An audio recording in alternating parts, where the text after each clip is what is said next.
Kita intro dulu.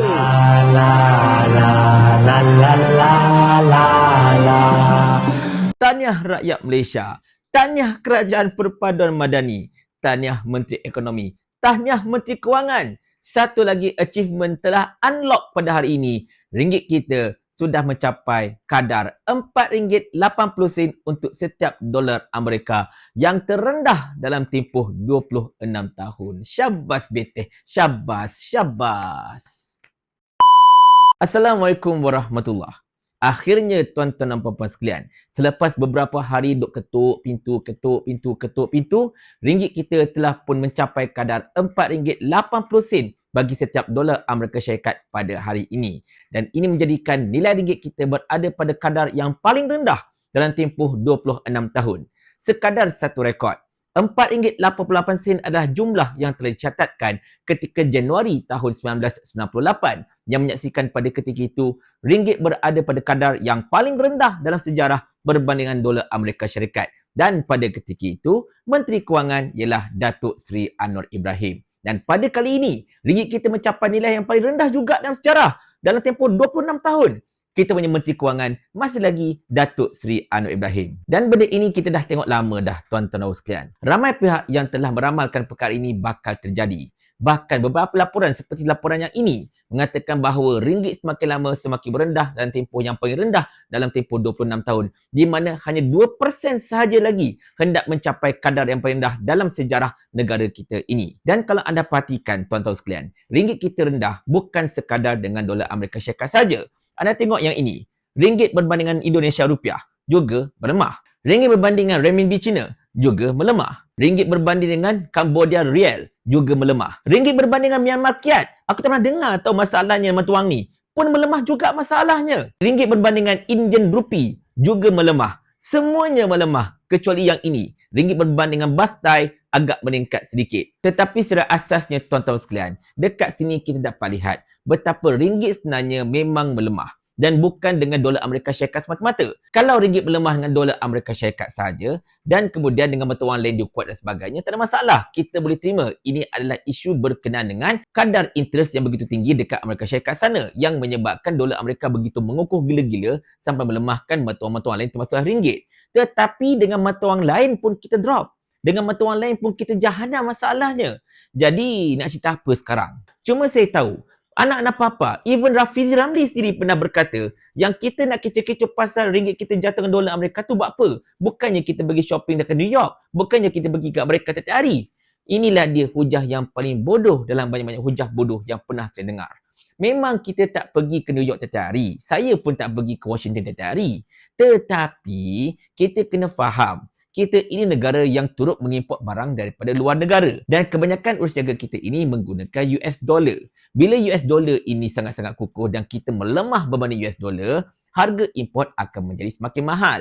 Bila harga import menjadi semakin mahal, maka harga barangan yang ada dekat negara kita ini juga akan menjadi semakin mahal. Bila harga barangan menjadi mahal, siapa yang akan jadi mangsa?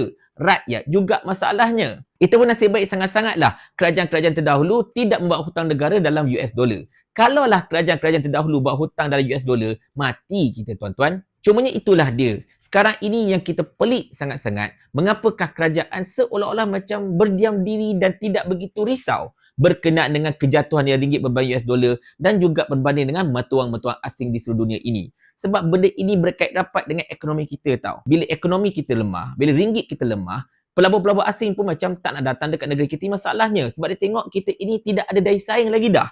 Kita tidak ada kualiti lagi. Yang akan datang dekat negara kita ini cumalah orang-orang luar yang nak beli harta benda kita, yang nak beli tanah-tanah kita, yang nak berbelanja dekat negara kita ini sebab kita murah dan yang paling utama sekali hendak menjadikan negara kita ini sebagai lubuk untuk buat duit segera. Dan benda ini sangat-sangat merisaukan rakyat. Cumanya itulah, Datuk Seri Anwar Ibrahim pernah berkata, beliau hairan mengapakah Menteri Kewangan tak risau pasal kejatuhan nilai mata wang ringgit ini. Dan kita cuba tanyakan juga kepada Menteri Kewangan pada ketika ini berkenaan dengan masalah kejatuhan nilai ringgit yang agak teruk pada ketika ini. Tetapi tengoklah apa jawapan daripada Menteri Kewangan itu. Nampak tak tuan-tuan sekalian? Menteri Kewangan kita boleh minta Gubernur Bank Negara tolong jawab semua benda. Dia tu Menteri Kewangan masalahnya. Kenapa bukan dia yang jawab? Kenapa mesti dilepaskan kepada Gubernur Bank Negara? Kenapa bila benda datang tak best, datang ke dia lepas tangan. Oh, tak ada masalah. Pergi ke Gabungan Bank Negara, dia janji nak jawab.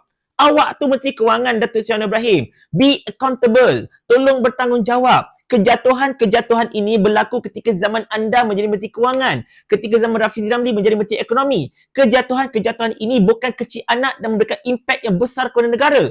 Anda pergi minta Gubernur Bank Negara yang kalau tak salah saya baru sahaja dilantik untuk menjawab soalan-soalan berkenaan dengan kejatuhan nilai ringgit. Gila kau apa masalahnya? Di sini kita dapat lihat tuan-tuan dan sekalian betapa kerajaan kita ini merupakan kerajaan yang sangat-sangat tidak bertanggungjawab ataupun lebih tepat lagi kerajaan yang lari daripada tanggungjawab, lari daripada dipertanggungjawabkan, dan inilah yang tengah berlaku. Di saat ringgit kita makin lama makin merudum mencapai tahap yang paling rendah dalam tempoh 26 tahun.